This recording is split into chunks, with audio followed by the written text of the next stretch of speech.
कि एथेनॉल से मेथनॉल बनाने को मैंने दिया था पहले, ना आया हो तो हम बताएं उसको, अगर आ गया हो तो छोड़ दें, फिर आ गया है तो ये हो गया जब कम कार्बन वाले एल्कोहल से अधिक कार्बन वाले एल्कोहल को बनाया जाएगा। और दूसरा प्रोसेस था जिसमें अधिक कार्बन वाले एल्कोहल से आप कम कार्बन परमाणु वाले एल्कोहल को बनाकर तैयार करते हैं। तो बेटा क्योंकि चैप्टर हमारा 3 पार्ट में था, एल्कोहल, फिनॉल एंड ईथर, जिसमें से एल्कोहल को हम पढ़ चुके, अब बचता है फिनॉल और इसके बाद आता है ईथर। तो आज हम फिनॉल को पढ़ेंगे। पहले फिनॉल होता क्या है, तो सबसे पहले चर्चा होगी कि फिनॉल है क्या, फॉर्मूला क्या होता है। तो फिनॉल की अगर मैं बात करूं तो सबसे पहले फिनॉल में पहला ही इंपॉर्टेंट चीज, फिनॉल एक एरोमेटिक कंपाउंड है। अब बात आएगी सर जी एरोमेटिक कंपाउंड किसको कहते हैं, तो पहले लिख लेते हैं, फिर फिनॉल के परिचय में देखते हैं एरोमेटिक कंपाउंड क्या होता है। सबसे पहली चीज कि फिनॉल जो है वो एक एरोमेटिक कंपाउंड है। एरोमेटिक कंपाउंड को हिंदी में कहते हैं यौगिक। अब आता ही बात सर जी ये एरोमेटिक ये नया शब्द है, इस शब्द को तो हमने पढ़ा ही नहीं। तो बेटा मैं आपको बता दूं जो कार्बनिक यौगिक हैं, ऑर्गेनिक कंपाउंड, ये 2 प्रकार के होते हैं, पहला एलिफेटिक और दूसरा एरोमेटिक। जनरली लोग इस बात को ध्यान देते हैं कि वे कंपाउंड जिनको जलाने पर वे धुएं रहित ज्वाला के साथ जलते हैं, अर्थात जिनको जलाने पर धुआं उत्पन्न नहीं होता, हम ऐसे पदार्थों को कहते हैं ये एलिफेटिक कंपाउंड है। लेकिन कुछ ऐसे भी पदार्थ अवेलेबल हैं जिनको अगर हम जलाएं तो बेटा काफी ज्यादा मात्रा में धुआं उत्पन्न होता है, और धुआं उत्पन्न होने के कारण हम इन्हें कहते हैं एरोमेटिक कंपाउंड। लेकिन बेटा ये जरूरी नहीं कि हर एक पदार्थ को धुएं की पहचान से ही बताया जा सके कि एलिफेटिक है कि एरोमेटिक है। यह तो एक्सपेरिमेंटल हो गया, एक्सपेरिमेंट आपने किया, आपने पदार्थ को जलाया, धुआं निकला, एरोमेटिक है। आपने कार्बनिक पदार्थ को जलाया और जलाने पर धुआं उत्पन्न नहीं हुआ, आपने तुरंत बता दिया ये तो एलिफेटिक कंपाउंड था। लेकिन किसी भी फॉर्मूले को देखकर यह कैसे अंदाजा लगाया जाए कि ये एलिफेटिक है कि एरोमेटिक है, तो बेटा किसी भी कंपाउंड की एरोमेटिसिटी अर्थात एरोमेटिकता को पता करने के लिए एक साधारण सा नियम था जिसे हम लोग जानते हैं हकल नियम। यह नियम थोड़ा सा अटपटा टाइप में है, नाम इनका हकल नियम। और बेटा ये हकल नियम है, ये एरोमेटिक कंपाउंड को फॉर्मूले देखकर ही बताया जा सकता है। कहता है एरोमेटिक कंपाउंड वे कंपाउंड होते हैं जिनकी एक चक्रीय श्रृंखला में, चक्रीय श्रृंखला का मतलब साइक्लिक चेन में, कभी कभी क्या होता है हमने देखा है कार्बन जो होते हैं वो एक सीधी चेन में कनेक्ट होते हैं। इसमें से कार्बन को मैंने चेक किया और मैंने कार्बन को चेक करने पर देखा रे कार्बन तो एक सीधी चेन में अरेंजमेंट बनाए हुए हैं, क्योंकि कार्बन स्ट्रेट चेन में जुड़े हुए हैं। अगर हम इसको पढ़ेंगे कहेंगे स्ट्रेट चेन कंपाउंड है, ऑर्गेनिक कंपाउंड है, कार्बनिक यौगिक है, लेकिन स्ट्रेट चेन में अरेंजमेंट है। लेकिन कभी कभी क्या होता है यही कार्बन एटम साइक्लिक चेन में अरेंज होते हैं। मैं चेक करता हूं साइक्लिक चेन में। साइक्लिक चेन का मतलब है CH2 CH2 CH2 CH2।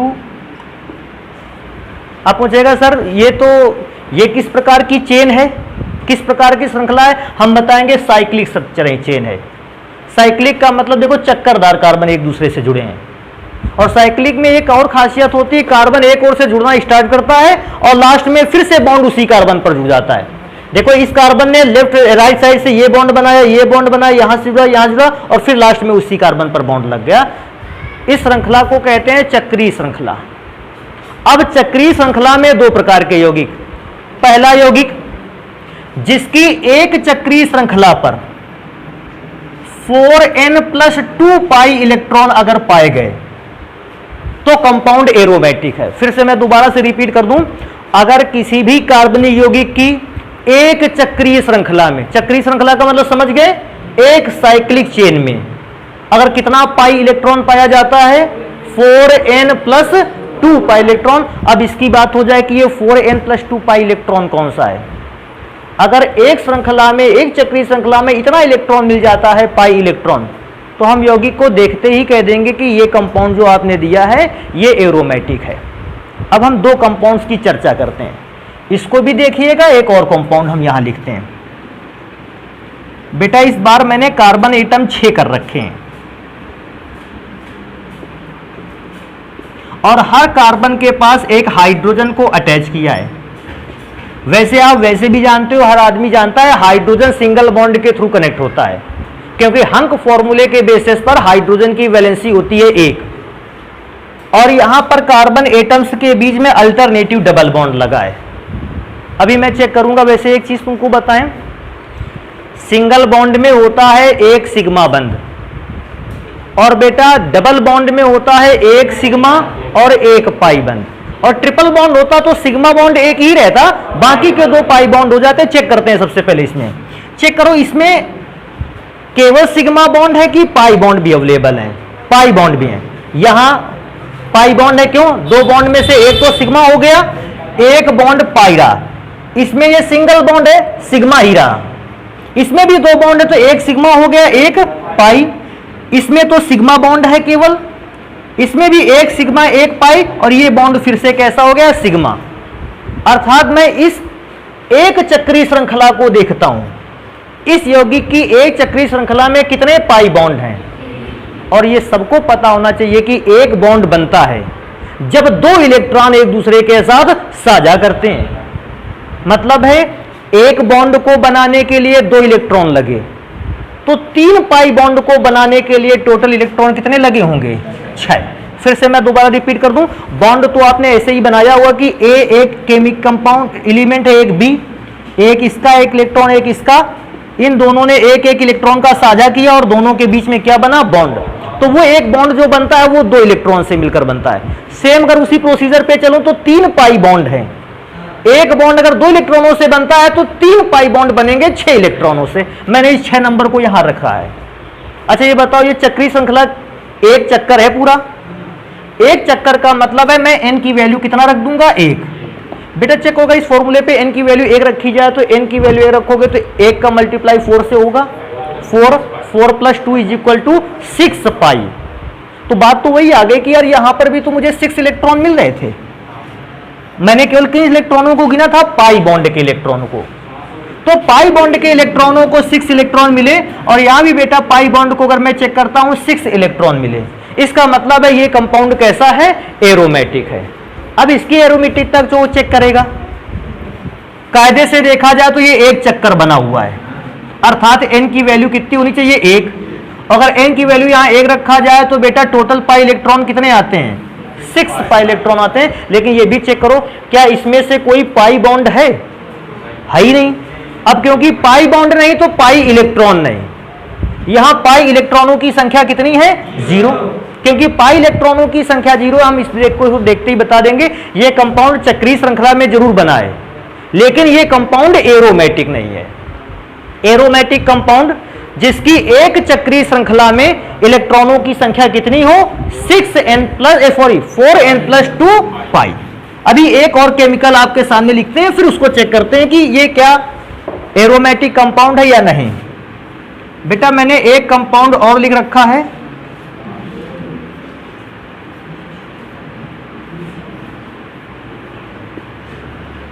सबसे पहली बात तो इसको चेक करते हैं। बेटा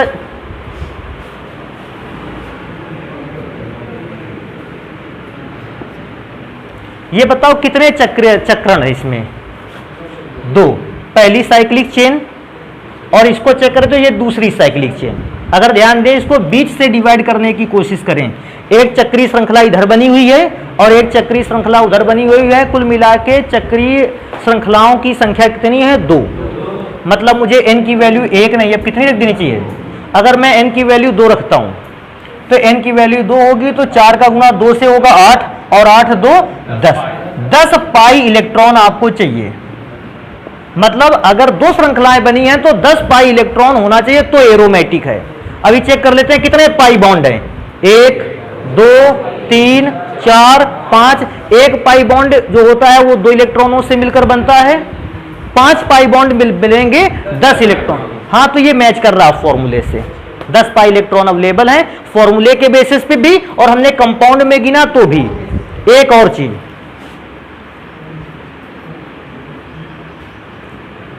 बेटा इसको चेक करते हैं।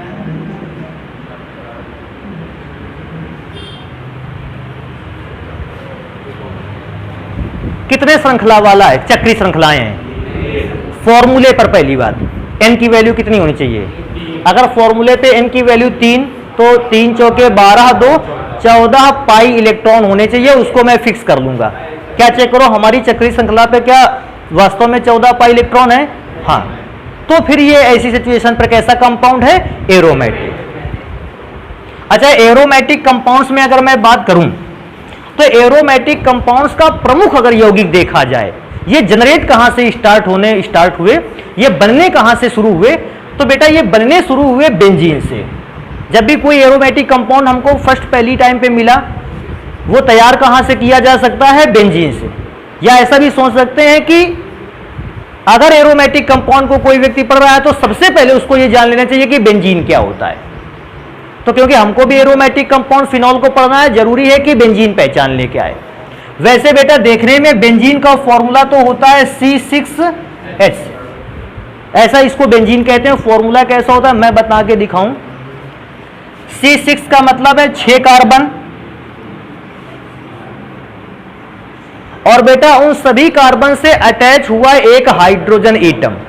अब आप उस हाइड्रोजन एटम को चाहो तो बॉन्ड के थ्रू दिखा सकते हो कि बॉन्ड के साथ जुड़ा हुआ है, और अगर आप चाहते तो उस एच को जस्ट बगल में लिख देते और ऑब्जेक्ट देखने वाला समझ जाता कि बॉन्ड के साथ ही कनेक्ट है। बाकी क्योंकि मैंने सभी को बॉन्ड के साथ दिखाया कनेक्ट, इसको भी बॉन्ड के साथ। और बेटा कार्बन एटम में जो बॉन्ड लगा रहता है ये होता है alternative double bond. Alternative double bond का मतलब है एक बॉन्ड को छोड़कर इसके बाद डबल बॉन्ड, फिर एक बॉन्ड को छोड़कर उसके बाद double bond. Alternative double bond लगा रहता है और हर एक कार्बन के साथ एक हाइड्रोजन कनेक्ट रहता है। चेक कर लेते हैं। बेटा कार्बन की संयोजकता 4 थी, सोचो तो एक बॉन्ड हाइड्रोजन के साथ, एक बॉन्ड इस कार्बन के साथ, और ये डबल बॉन्ड, 4 बॉन्ड हो गए। इस कार्बन को भी चेक करोगे, बॉन्ड इसके चारों ओर 4 हैं, चाहे जिस कार्बन को चेक करोगे नंबर ऑफ बॉन्ड कितने हैं? 4 हैं। ये होता है बेंजीन का फॉर्मूला। अच्छा, बेंजीन के फॉर्मूले को लोग अलग अलग तरीके से भी लिख देते हैं। कैसे लिख लेते हैं? अभी बॉन्ड यहां पर लगा हुआ है, यहां लगा है, यहां लगा है, इसका नाम देखो कैसे पढ़ते हैं।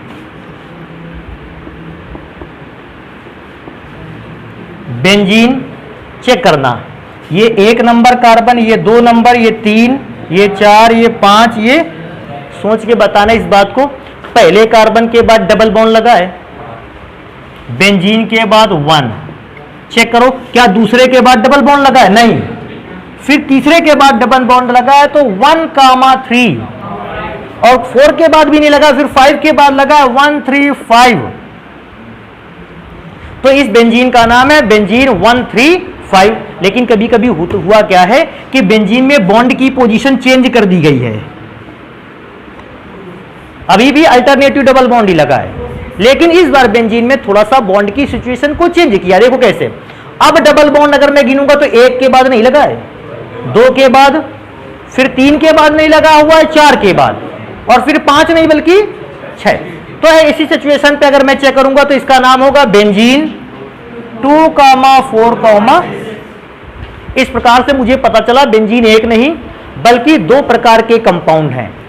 एक बेंजीन 1,3,5 का कंपाउंड है, एक 2,4 का कंपाउंड है।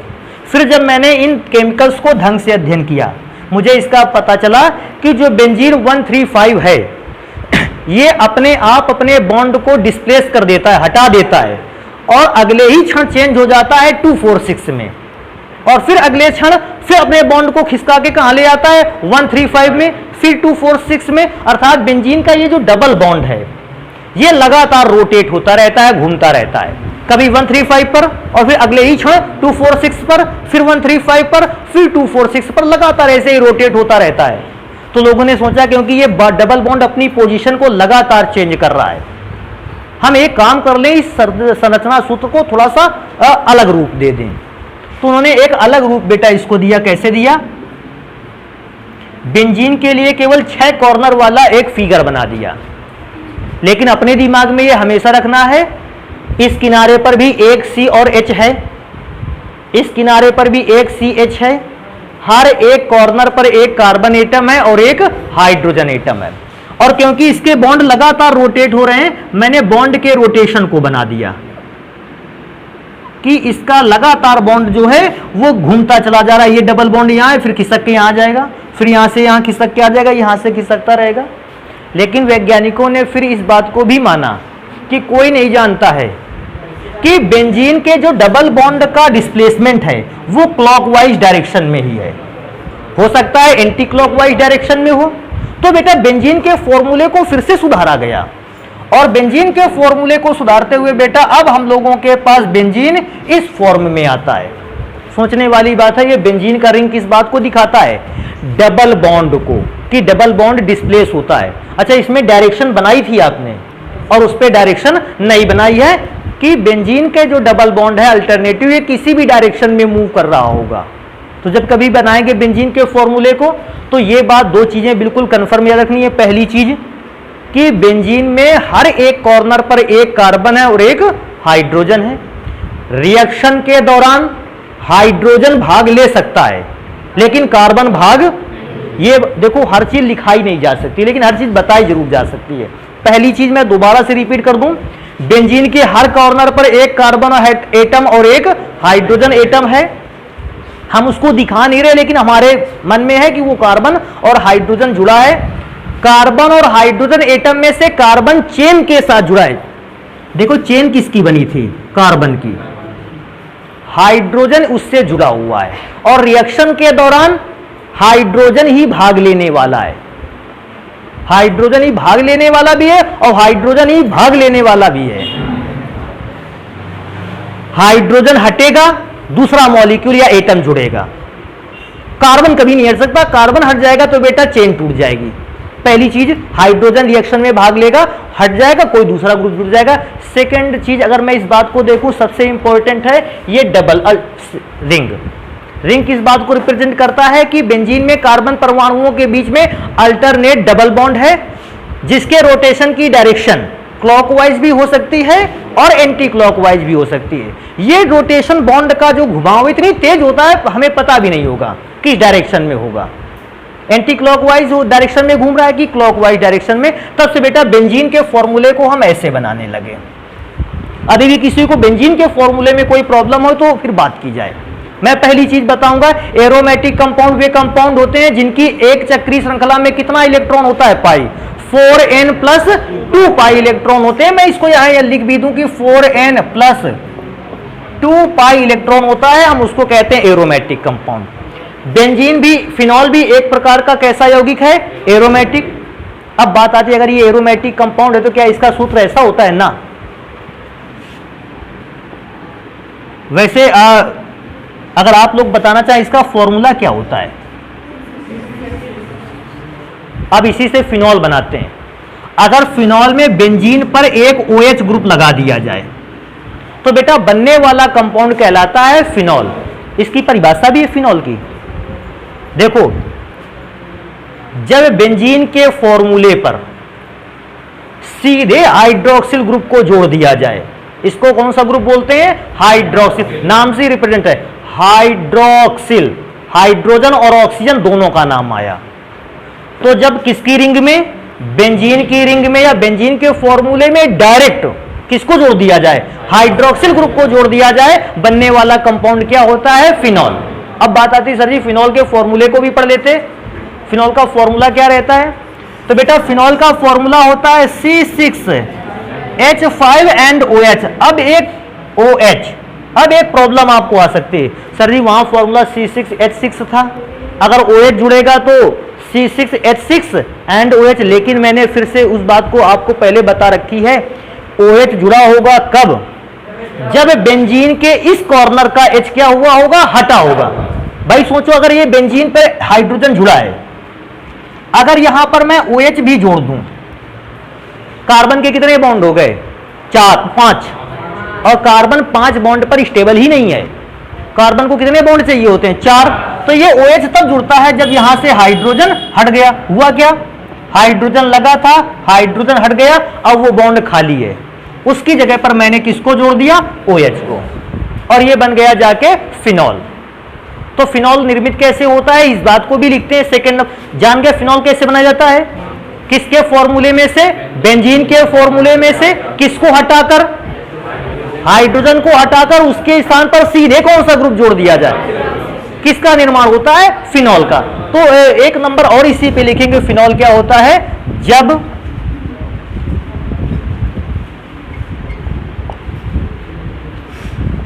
बेंजीन के सूत्र में से एक हाइड्रोजन को हटाकर, जब बेंजीन के सूत्र में से एक हाइड्रोजन परमाणु को हटाकर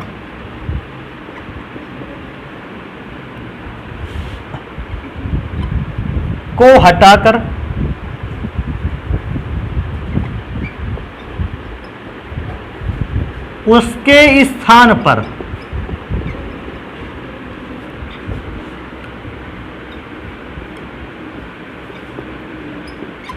हाइड्रोक्सिल समूह,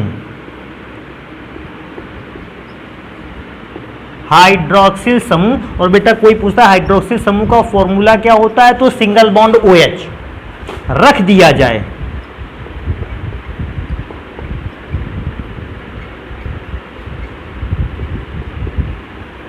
तो फिनॉल निर्मित होता है। फिनॉल निर्मित होता है।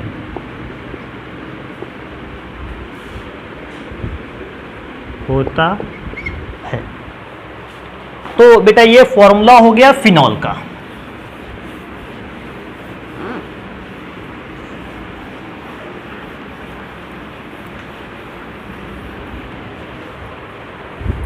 अब फिनॉल को भी चेक करते हैं।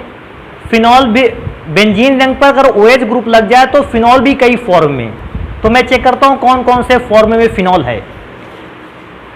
अगर बेटा बेंजीन की रिंग पर केवल एक OH कनेक्ट है, उसको कहते हैं मोनोहाइड्रिक फिनॉल।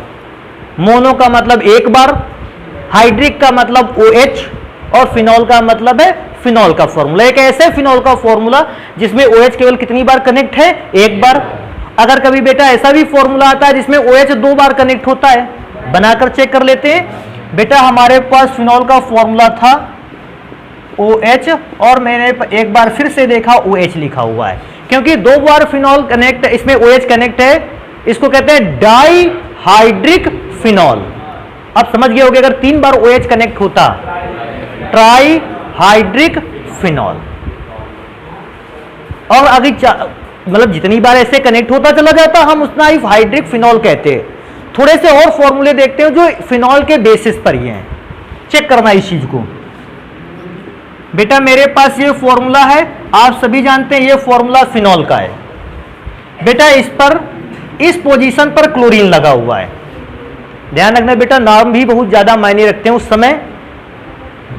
अगर इसका नाम पढ़ने का आएगा, देखो सोचते हैं, सबसे पहले ये फॉर्मूला अगर Cl ना लगा होता, फॉर्मूला का का था फिनॉल, तो भैया मैंने पहले ही इसको लिख रखा है कि ये एक प्रकार का क्या है, फिनॉल। अभी चेक करना है OH ग्रुप, ये 1 नंबर है, और उसके हिसाब से क्लोरीन दूसरा नंबर, ये तीसरा नंबर कार्बन, ये चौथा नंबर, ये 5वां, और ये कौन सा नंबर हो जाता, 6वां। चेक करना है क्लोरीन किस नंबर पर लगा है, तो इसको ऐसे पढ़ते हैं 2 क्लोरो। बेटा एक और चीज ध्यान रखनी है आपको, जैसे इस पोजीशन को 1 कहते हो, इस पोजीशन को 2 कहते हो ना, इसको एक और नाम दिया गया आर्थो पोजीशन। हाँ, इसको भी ध्यान रखना, ये कौन सी पोजीशन है, आर्थो। बेटा ये जो position, this is Meta position, और ये जो लास्ट में 4 नंबर पे लिखा है इसको कहते हैं पैरा पोजीशन। अगर मैं आर्थो पोजीशन, मेटा पोजीशन और पैरा पोजीशन के बेसिस पर इसी केमिकल कंपाउंड का नाम पढ़ूं, तो बेटा उस हिसाब से तो हमारा क्लोरीन आर्थो पोजीशन पे कनेक्ट है, तो हम क्या लिखेंगे, आर्थो। ओ का मतलब समझ गए, उसमें लिख भी सकते हो, मैं लिख ही देता हूं। आर्थो, और आर्थो पे लगा है क्लोरीन, इसलिए क्लोरो, और बेटा फॉर्मूला काहे का था, फिनॉल।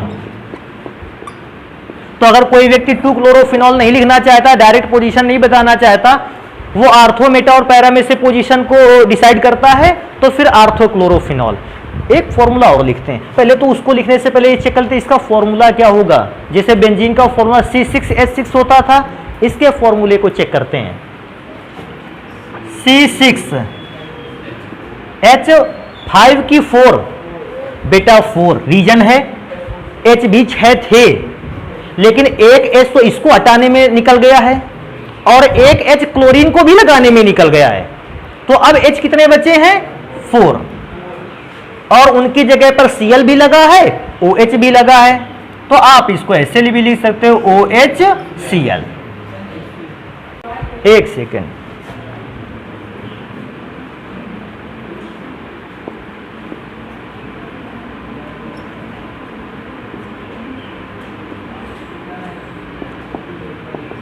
क्या हो गया बताएं। ये सब चीजें फिगर में ही हो पाएंगी कि कौन सा बॉन्ड ब्रेक हुआ है। जब ये हाइड्रोजन हटा तो उसकी जगह पे कौन जुड़ा के OH, और जब बेटा ऐसी सिचुएशन में ये हाइड्रोजन हटा तो इसकी जगह पे कौन जुड़ा के Cl। मतलब डबल बॉन्ड को नुकसान पहुंचाए बिना हम लोगों ने OH और Cl ग्रुप को जोड़ रखा है। एक ध्यान देने वाली और बात है, अगर डबल बॉन्ड ब्रेक हुआ होता, अगर बाई चांस कभी ब्रेक हुआ तो ब्रेक नहीं होगा। एक आध रिएक्शन होती है जिसमें ब्रेक हुआ होता है, बाकी ब्रेक नहीं होगा।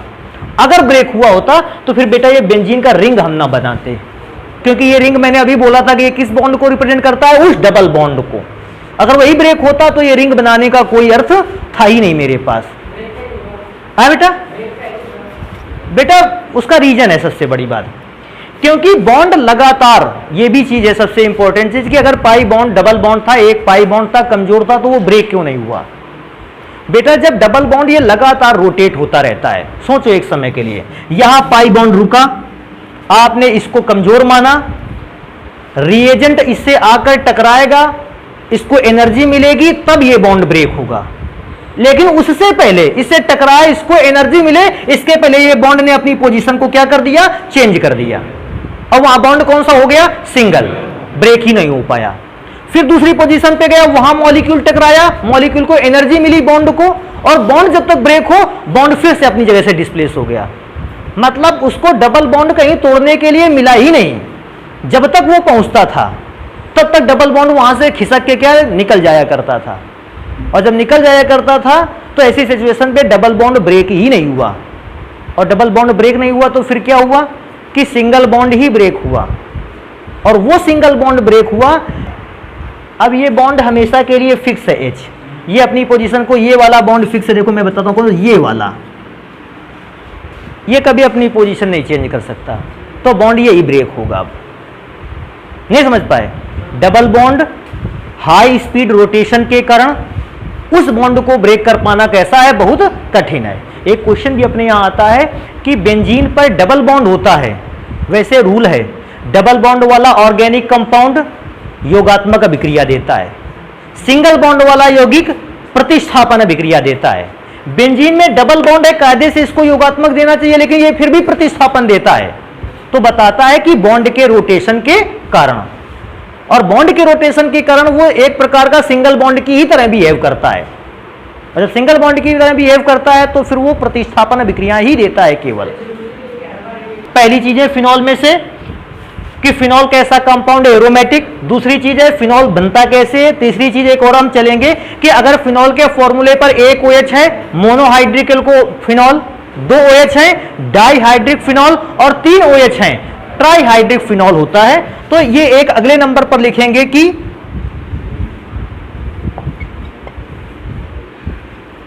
फिनॉल में एक OH समूह जुड़ने पर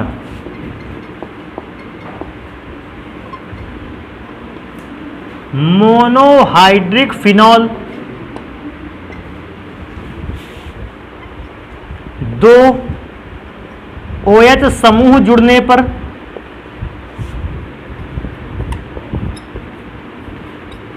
जुड़ने पर डाइहाइड्रिक फिनॉल,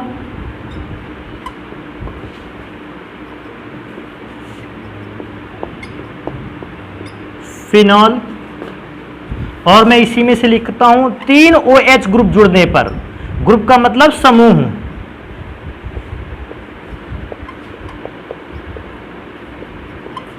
जुड़ने पर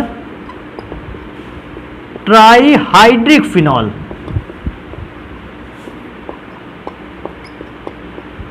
फिनॉल बनता है। तो बेटा ये हो गया फिनॉल के विषय में थोड़ी सी इंफॉर्मेशन जो हम लोगों को अभी पता होनी चाहिए थी कि फिनॉल किस प्रकार से होता है। तो आप इसको जल्दी से नोट करें, फिर आगे पढ़ते हैं। हाँ यान क्या कह रहे थे बेटा? बेटा बेंजीन की प्रकृति को निर्धारित कर पाना बहुत कठिन है। किसको बेटा अर्थों में रखेंगे? किसको? मतलब ये हटा दें, इसको हटा दें। हाँ हटाए ना, फिर भी अब इसको क्या करें? अच्छा, इसको आर्थो पहले देखो, इसको ऐसे पढ़ते हैं, सोचना इस चीज को। ये ortho Meta para, ortho Meta para. अभी इसको चेक करेंगे तो आर्थो पर 2 जगह पर लगा हुआ है, ये भी आर्थो है, ये भी आर्थो। तो इसको कैसे पढ़ेंगे?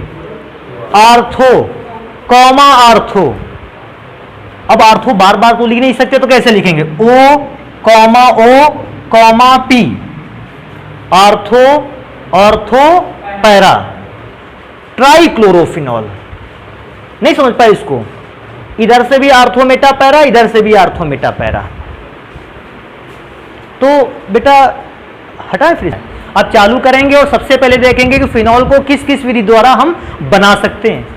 फिनॉल को बनाने के बहुत अच्छे प्रोसेस हमारे यहाँ हैं और आता भी बहुत है। तो वहां ऊपर हेडिंग डाल देंगे फिनॉल के निर्माण की विधियां।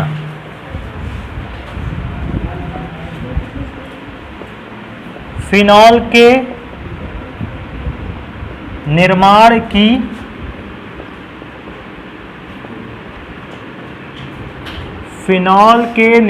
की विधियां, मतलब हम अपने यहां फिनॉल को कितने कितने प्रोसेस ऐसे हैं जिनसे हम फिनॉल का निर्माण कर सकते हैं। चालू किए थे बेटा? बेटा उनमें सबसे पहली हेडिंग डालना रासिक प्रक्रम से। रासिक प्रक्रम से, रासिक प्रक्रम से, रासिक प्रक्रम से, रासिक प्रक्रम से। और जैसे कभी आता है कि रासिक प्रक्रम क्या है, तो रासिक प्रक्रम फिनॉल को बनाने का एक प्रोसेस है। आज हम फिनॉल इसी से बनाते हैं। अच्छा, रासिक प्रक्रम में हमें कंपाउंड कौन कौन से चाहिए जिनसे हम फिनॉल बनाएंगे? रॉ मटेरियल हमको चाहिए, सबसे पहले चाहिए बेंजीन। फिनॉल को बनाना है हमें बेंजीन चाहिए। बेंजीन की जगह पे सूत्र भी लिख सकते हैं C6H6। हमें चाहिए HCl और हमें चाहिए कौन सी गैस? Oxygen gas. लेकिन क्योंकि ऑक्सीजन गैस हमें कम अमाउंट में चाहिए, हमने उसको लिख रखा है हाफ O2। आप O2 भी लिख के कर सकते हो, ऐसा कोई दिक्कत नहीं, लेकिन हमें ऑक्सीजन की डिमांड कम है। और ऐसी सिचुएशन पर बेटा उत्प्रेरक के रूप में रहेगा Al2O3, एल्यूमिनियम ऑक्साइड, तकरीबन 250 ATM प्रेशर और हाई टेम्परेचर पर हम इस रिएक्शन को करवाएंगे। प्रेशर तो इसलिए ज्यादा किया गया, पक्का यहां नंबर ऑफ मॉलिक्यूल ज्यादा है और इधर नंबर ऑफ मॉलिक्यूल कम है, तभी प्रेशर हाई किया गया। रिएक्शन का तरीका देख लेते हैं इस चीज को। बेटा एक H इस कॉर्नर से निकला, सोचो उसकी H की जगह खाली हो गई, ध्यान रखना इस चीज को। यहां से H निकला, उसने एक इस H को लिया और सोचो हाफ O2 का मतलब 2 से 2 कैंसिल, O कितना बचा? एक H, दूसरा H O के साथ कनेक्ट होगा, पहली चीज क्या बनाएगा? H2। बेटा मैं चेक करूंगा इसके बाद मेरे पास कौन सा कंपाउंड बचता है। तो बेटा सोचो बेंजीन की ये जगह खाली पड़ी है, तो वो जगह खाली कब तक रहेगी? जब तक दूसरा कोई ग्रुप उस पर अटैच ना हो जाए। तो बेटा उस पर आकर दूसरा ग्रुप अटैच हुआ। कौन सा ग्रुप अटैच हुआ? Cl, बिकॉज Cl का भी बॉन्ड S से टूट गया था। Cl भी एक खाली बॉन्ड लिए बैठा था, तो उसको Cl को वहां लगा दिया। ध्यान रखने वाली बात है, Cl को तब लगाया जब यहां से बेंजीन का एक H यहां से निकलकर चला गया था। ध्यान रखने वाली बात है उस जगह। अब हम इसके बाद क्या करें, तो इसके बाद बेटा जो हमारे पास क्लोरोबेंजीन में बचा है, इसको हम जलवाष्प के साथ हीट करें, या तो क्षार के साथ अभिक्रिया करवा दें या जलवाष्प के साथ। तो रासायनिक प्रक्रम में मैं जानता हूं कि हमें इसको जल की वाष्प के साथ हीट करना चाहिए। तो बेटा बेंजीन लिख लेते हैं। यार ये मैं भूल रहा हूं, ये बेंजीन के ऊपर क्लोरीन लगा है, कौन सा बेंजीन है, क्लोरोबेंजीन। और बेटा इस पर हमें अभिक्रिया किसकी करवानी है, जलवाष्प की। सोच के बताना इस चीज को, जल के फॉर्मूले से इससे कोई प्रॉब्लम तो है नहीं। वैसे अगर चेक करोगे Cl पर निगेटिव चार्ज होता है, Cl पर निगेटिव, तो इस बेंजीन पर प्लस, H पर प्लस, OH। सोचो H किससे अभिक्रिया करेगा, Cl से, तो बना डालेगा HCl। बेटा सोचो OH जाके उस Cl तो हट गया, तो Cl की खाली जगह पर OH को मैंने रख दिया, बन गया फिनॉल। सबसे पहली बात इस रासायनिक प्रक्रम में क्या करना है हमको, बेंजीन को हाइड्रोजन क्लोराइड गैस और वायु की उपस्थिति में क्या किया गया, गर्म किया गया। गर्म करने से कौन सा कंपाउंड बना, क्लोरोबेंजीन, जो जलवाष्प से अभिक्रिया करके किसका निर्माण करता है, फिनॉल। तो मैं वही चीजें लिखूंगा, क्या लिखूंगा, पहले यहां इसको लिखते हैं, Al2O3 की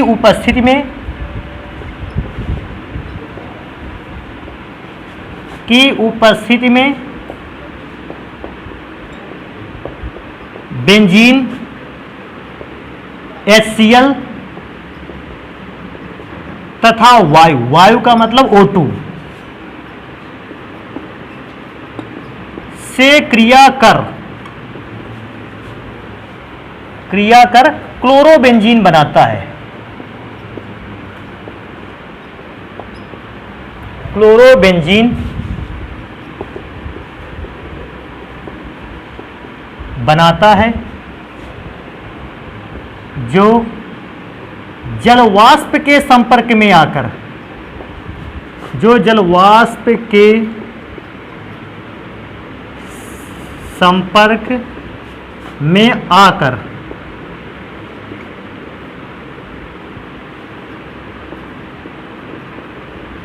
फिनॉल में बदल जाता है,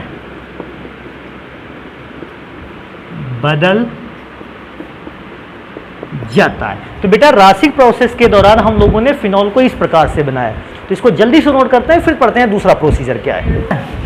नेक्स्ट हेडिंग है क्यूमीन से, मतलब इस बार आपको फिनॉल बनाकर तैयार करना है क्यूमीन नामक कंपाउंड से। तो चेक करते हैं पहले क्यूमीन बनेगा कैसे। देखो इधर बाबा, बाद में इसको अपना परेशान होना नोट करने चक्कर, पहले इसको देखते हैं। सबसे पहले क्यूमीन को बनाने के लिए हमने बेंजीन लेना है और हमें इसकी अभिक्रिया करवा देनी है प्रोपीन से सॉरी।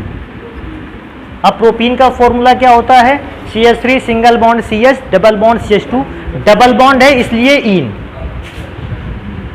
बेटा रिएक्शन करने में तो इसको यहां लिखा जा सकता था और इस केमिकल को सामने लिखा जा सकता था, लेकिन अगर ऊपर हम रखेंगे हम रिएक्शन को ज्यादा बेटर समझ पाएंगे। तरीका ध्यान देना बेटा, यहां से H निकला और वो H जाकर इस बॉन्ड पे टकराया। जैसे H बॉन्ड पे टकराया, ये बॉन्ड क्या हो गया, ब्रेक हो गया। बेंजीन लिखा मैंने, CH3CH बेटा CH2। चेक करने वाली बात है, उस डबल बॉन्ड को मैंने सिंगल बॉन्ड में ब्रेक कर दिया है, ये डबल बॉन्ड टूटा और बचा केवल सिंगल बॉन्ड। सोचो अब इस दौरान नुकसान ये, क्योंकि यहां का डबल बॉन्ड ब्रेक हुआ है, इस कार्बन को भी हुआ है और इधर वाले कार्बन को भी हुआ है। तो इस बॉन्ड की कमी को पूरा कैसे किया जाए, तो जो बेंजीन से H निकला है वो H हमने दे दिया इसको। सोचो बेंजीन को अगर H दिया, निकाल दिया है, तो बेंजीन का H खाली हो गया ना, इसका मतलब अब बेंजीन भी किसी न किसी से जुड़ेगा। तो बेंजीन को हमने जोड़ा बेटा इस CH के साथ, उससे क्या हुआ, इस बॉन्ड की कमी भी पूरी हो गई, बेंजीन की भी कमी पूरी हो गई और वहां जो बॉन्ड टूटने से नुकसान हुआ था वो भी कमी पूरी हो गई। बेटा इस फॉर्मूले को हम जानते हैं कौन से नाम से, क्यूमीन। अब हम इसके थ्रू बनाकर तैयार करेंगे अल्कोहल का। तो क्यूमीन में सबसे पहले जरूरी रहता है इसका ऑक्सीकरण कराया जाए। ऑक्सीकरण वायु की उपस्थिति में होगा, और बेटा जैसे ही हम वायु की उपस्थिति में ऑक्सीकरण करवाते हैं, आप ऐसा कर सकते हैं कि Al2O3 ऊपर लिखा जा सकता है। ऑक्सीकरण कराने पर ऑक्सीजन जुड़ेगा आके इस H के साथ। देखो कैसे जुड़ेगा, बेंजीन CH3C। अगर बेटा 2 O इस H के साथ कनेक्ट होंगे तो क्या होगा, COOH। फिर से ध्यान रखना, C लिखा है अपनी जगह पर, H हटा, उसकी जगह पर 2 O लगे तब H लगा, COOH। इसको कहते हैं, ये बनकर तैयार हुआ माध्यमिक यौगिक, इंटरमीडिएट कंपाउंड, जो थोड़े ही समय के लिए स्टेबल है। और जैसे ही स्टेबल कंपाउंड में मैंने अम्ल की कुछ बूंदें डाली, मैंने इसको चेक किया कि अम्ल की कुछ बूंदों को डालते हुए जैसे हीट किया बेटा, इसके अंदर से एसीटोन नामक कंपाउंड अलग हो गया।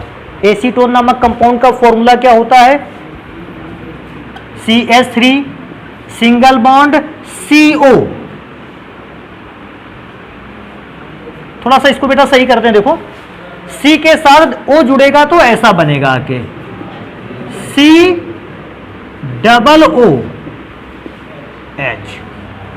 इस प्रकार से जुड़ेगा आके। C के साथ OOH जुड़ेगा तो ऐसे लिखते हैं COOH। एसीटोन के फॉर्मूले को अलग करेंगे, एसीटोन का फॉर्मूला CH3 CO CH3। अभी सोचने वाली बात है, CH3 अलग हो गया, CO अलग हो गया, CH3 अलग हो, बचा कौन, तो हमारे पास बेंजीन बचा, और बेंजीन के साथ कौन बचा, OH। तो मैंने बेंजीन के साथ OH को कनेक्ट कर दिया, एसीटोन को अलग कर दिया। तो जब भी कभी कहता है क्यूमीन से फिनॉल का निर्माण करिए, मैं दोबारा से रिपीट कर दूं। सबसे पहले प्रोपीन की अभिक्रिया बेंजीन से करवानी है। प्रोपीन जैसे ही बेंजीन के उस मॉलिक्यूल से टकराएगा आके, बेंजीन का हाइड्रोजन इस बॉन्ड को क्या कर देगा, ब्रेक। जैसे ब्रेक करेगा, दोनों कार्बन को नुकसान होगा। बेंजीन अपना हाइड्रोजन निकाल के कॉर्नर वाले को देगा, CH3 में चेंज हो गया, और अपना स्वयं बीच वाले पर जुड़ गया, इसलिए इस कार्बन और इस कार्बन दोनों की भरपाई बॉन्ड की जो टूटने से हुई थी हो गई। अभी क्या करना है, हम इसको O2 के साथ हीट करेंगे, तो O2 इस C के साथ कनेक्ट होगा और बनाएगा COOH। लास्ट में जब मैं इसको एसिड की प्रेजेंस में हीट करूंगा तो मैं देखूंगा कि इससे एसीटोन अलग हुआ। एसीटोन का फॉर्मूला CH3CO CH3CO निकल गया, तो यहां केवल क्या बचा, और हिसाब से बचा बेंजीन। तो OH का भी बॉन्ड खाली हुआ, इधर बेंजीन का भी बॉन्ड खाली हुआ, दोनों बॉन्ड को मैंने आपस में मिला दिया। तो हम इस चीज को लिखेंगे कैसे कि बेंजीन पर प्रोपीन की अभिक्रिया से क्या बनता है, क्यूमीन, और क्यूमीन किसका निर्माण करता है, फिनॉल का। तो इस चीज को लिखेंगे हम यहां की बेंजीन प्रोपीन से क्रिया कर क्यूमीन बनाता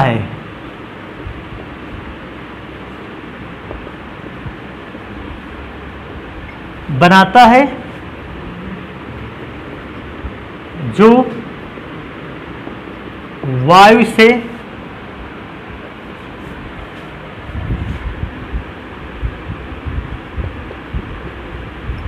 अभिक्रिया करते हुए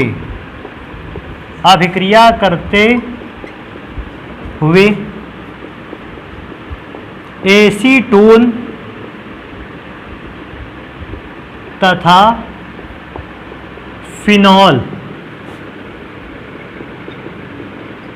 का निर्माण करता है। एसीटोन को भी बनाता है और साथ में फिनॉल को भी बनाता है। तो जो बाकी अब बचेगी बनाने की विधियां या भौतिक गुण, उसको पढ़ेंगे अब हम लोग कल।